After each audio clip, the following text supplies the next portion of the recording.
వైకా jewellers వెలలేని Vaibhogam తరుగులేని నమ్మకం. ఇప్పుడు మన కాకినాడలో డిసెంబర్ 5న ఘనంగా ప్రారంభం కాబోతోంది. ఇవాళ నేను కొడంగల్ నుంచి మారుమూల ప్రాంతమైన కొడంగల్ నియోజకవర్గం నుంచి నన్ను ఆశీర్వదించినందుకు ఆ ప్రాంతానికి కృతజ్ఞత తెలుపుకోవాలని 3 లక్షల ఎకరాలు ఆ ప్రాంతంలో ఉంటే 1300 ఎకరాలు భూసేకరణ చేసి ఇండస్ట్రియల్ పార్క్ తెచ్చి మా 20,000 30,000 మా కొడంగల్లో ఉన్న నిరుద్యోగ యువకులకు ఉద్యోగ ఉపాధి అవకాశాలు కల్పించాలి. పెద్ద పెద్ద కంపెనీలు అక్కడికి తెస్తే నా ప్రాంతం అభివృద్ధి చెందాలి, అప్పుడే నా జన్మ ధన్యమవుతుందని నేను ఒక ప్రయత్నం చేసిన. ఏమడిగినా ఈ తెలంగాణ రాష్ట్రంలో దాదాపుగా 2 కోట్ల ఎకరాల భూమి ఉంది. 2 కోట్ల ఎకరాల భూమిలో కొడంగల్లో 1300 ఎకరాల భూమి సేకరించి ఒక పారిశ్రామిక వాడను నిర్మించి కొడంగల్ను నేను అభివృద్ధి చేయాలంటే చిచ్చు పెట్టి లగచర్ల మంటలు పెట్టి అధికారులను కొట్టించి కలెక్టర్ల మీద దాడులు చేపించి ఇవాళ అమాయకులైన మా లంబాడి సోదరులను జైళ్ళకు పంపించారు. నేను ఆయనలోనే చెప్పిన, వాళ్ళ మాయమాటలు నమ్మకండి, వాళ్ళు ఉచ్చులో దించుతున్నారు. ఆనాడు తెలంగాణ ఉద్యమంలో కూడా ఇట్లనే చేసిండ్రు. అగ్గిపెట్టె రావు గారు 100 రూపాయలు పెట్టి పెట్రోల్ తెచ్చుకున్నాడు, కానీ 10 పైసలు పెట్టి అగ్గిపెట్టె తెచ్చుకోలే. ఈ అగ్గిపెట్టె రావుని నమ్మకుర్రా నాయన అని చెప్పిన. ఆయన మా పిల్లలు ఆవేశపడి నమ్మిపోతే ఇవాళ కేసులు అయినాయి. ముఖ్యమంత్రిగా ఉన్న ఇవాళ నా దగ్గరకు వస్తారు, సార్ నువ్వే ముఖ్యమంత్రి కేసులు తీయని.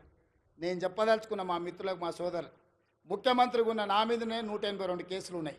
నా కేసులే నేను తీసుకోలేకపోయినా. చట్టం వేరు, ముఖ్యమంత్రి కుర్చీ వేరు.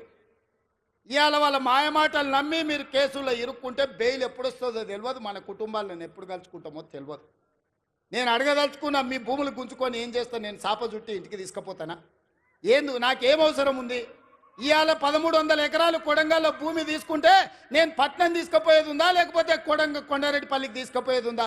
ఆ రుణం తీర్చుకోవాలని ఆ కొడంగల్ నియోజకవర్గంలో 20-25 వేల మంది నిరుద్యోగ యువకులకు, ముఖ్యంగా ఆడబిడ్డలకు ఉద్యోగాలు కల్పించి ఉపాధి నెరవేర్చి పరిశ్రమలు స్థాపించి అభివృద్ధి చెయ్యాలని నేను ప్రయత్నం చేస్తే 1300 ఎకరాలు కూడా భూసేకరణ జరగకుండా అధికారుల మీద దాడులు చేసి ఈరోజు అమాయకులను కేసులలో ఇరికిచ్చారు. ఒక్క కేసీఆర్కే గజ్వేల్లో 1000 ఎకరాల ఫామ్ హౌస్ ఉంది. నీ ఒక్కనికి 1000 ఎకరాల ఫామ్ హౌస్ ఉండొచ్చు, కానీ మా దగ్గర 1300 ఎకరాలలో ఒక పారిశ్రామిక వాడ ఉండొద్దు. ఒకసారి ఆలోచన చేయండి మిత్రులారా. ఇవాళ ఈ జిల్లాను అభివృద్ధి చేయాలంటే ఆనాడు నాగార్జున సాగర్ కడితే రైతులు మునగలేదా? శ్రీశైలం ప్రాజెక్టు కడితే మా కొల్లాపూర్ మునగలేదా? పాలమూరు రంగారెడ్డి కల్వకుర్తి ఎత్తిపోతలు కడితే మా కొల్లాపురాలు 3 సార్లు భూములు పోయినోళ్ళు భూములు పోయి ఒక్కసారి కాదు 2 సార్లు 3 సార్లు కొల్లాపూర్ ప్రాంతంలో భూములు ముంపు గురైన బాధను దింగమిగుంటున్నారు. ప్రభుత్వం నుంచి సహాయం అందించమన్నారు, కానీ కొట్టాలంటే మా బిడ్డలు కొట్టకపోదురా?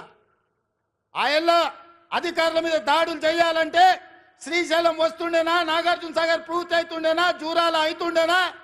ఏటిగడ్డ పౌరుషం, నడిగడ్డ పౌరుషం మీకు తెలియదా? ఒకవేళ అడ్డుకోవాలంటే నడిగడ్డ మీద ఎవడైనా భూ సేకరణ చేస్తుండేనా? కానీ అభివృద్ధి జరగాలంటే ఏదో ఒక రైతు కొంత నష్టపోవాలి. భూమి అనేది మన ఆత్మగౌరవం, భూమి అనేది మన అమ్మ లాంటిది. అమ్మతో మనకు ఎంత అనుబంధం ఉంటుందో మన భూమితో అంతే అనుబంధం ఉంటుంది. నాకు తెలియంది కాదు, కానీ అభివృద్ధి జరగాలంటే ఆ భూసేకరణ జరగాలి. అందుకే వాళ్లకు కావలసినంత నష్ట పరిహారం ఇవ్వడం ద్వారా భూమిని సేకరించి పరిశ్రమలు పెట్టాలని నేను ప్రయత్నం చేస్తుంటే కేసీఆర్, కేటీఆర్, హరీష్ అడ్డుకుంటున్నారు.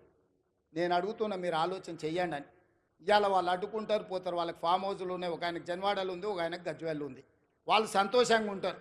మళ్ళీ ఈ జిల్లాకి ఎప్పుడైనా పరిశ్రమలు వస్తాయా? మన పిల్లలకు ఉద్యోగాలు వస్తాయా? ఇవాళ మీరు అండగా నిలబడితే 10 రూపాయలు ఎక్కువైనా ఇచ్చే శక్తి నా దగ్గర ఉంది. నేను సంతకం పెడితే 10 లక్షలు కాదు, ఎకరాకి 20 లక్షలు ఇచ్చే శక్తి నా దగ్గర ఉంది. తీసుకోండి, 20 లక్షలు తీసుకోండి. మీకు ఇచ్చే బాధ్యత నాది, ఇంటికి పైసలు తెచ్చి ఇచ్చే బాధ్యత మాది. నీ ఇంట్లో ఉన్న చదువుకున్న వాళ్ళకు, చదువు రానోళ్లకు ఉద్యోగాలు ఇచ్చే బాధ్యత నాది. అభివృద్ధిని అడ్డుకోకండి, మాయ మాటలు వినకండి, వాళ్ళ ఉచ్చులో పడకండి. వాళ్ళ ఉచ్చులో పడితే జైల్లోకి వెళ్తే మన కుటుంబాలు ఆగమవుతాయి. ఇవాళ 10 రూపాయలు ఎక్కువ తీసుకోండి, పక్కకు పోయి భూమి కొనుక్కోండి, పిల్లలకు ఉద్యోగాలు తీసుకోండి, మీ కుటుంబాలు బాగుపడండి. ఇంట్లో ఒక్కరికి ఉద్యోగం వస్తే ఒక తరమే మారుతుంది, ఒక తరం తలరాతనే బాగుపడుతుంది. తలరాతను మార్చే అవకాశాలను వదులుకోకండి. ఇవాళ ఈ జిల్లా మీద పగబట్టి ఈ జిల్లాను అభివృద్ధిని అడ్డుకోవాలని సాగునీటి ప్రాజెక్టులలో కాళ్ళ కట్టబెడుతున్నారు. పరిశ్రమలు దేవాలంటే భూసేకరణ జరగకుండా అడ్డుపడుతున్నారు. ఇవన్నీ కూడా ఈ జిల్లా గమనించాల్సిన అవసరం ఉన్నది. అందుకే మిత్రులారా, ఇవాళ రైతులకు బోనస్ ఇచ్చినాం, రైతు రుణమాఫీ చేసినాం, ఇవాళ 50,000 ఉద్యోగాలు ఇచ్చినాం.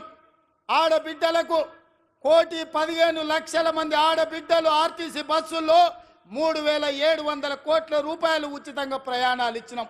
200 యూనిట్లు ఉచితంగా ఈరోజు పేదలకు విద్యుత్ ఇస్తున్నాం. 50 లక్షల కుటుంబాలకు 500 రూపాయలకే సిలిండర్ ఇస్తున్నాం. పాఠశాలలలో మెస్సు ఛార్జీలు, కాస్మెటిక్ ఛార్జీలు 40% పెంచినాం. ఇవన్నీ కూడా అప్పు చేయకుండా కోకపేటల భూములు అమ్మకుండా మేం చేసినాం.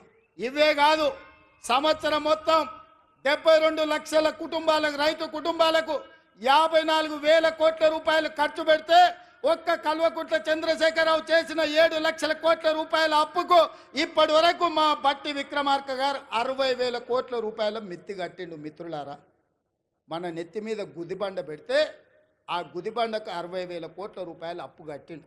ఇవాళ 7 లక్షల కోట్ల రూపాయలు చంద్రశేఖరరావు అప్పు చేయకపోతే 60,000 కోట్ల రూపాయలు రైతులకు వంచితే ఇవాళ అన్ని కష్టాలు తీరుతుండే కదా. సుమన్ టీవీలో మీ పర్సనల్ అండ్ బిజినెస్ ప్రమోషన్స్ కోసం కింది నెంబర్కి కాంటాక్ట్ చేయండి.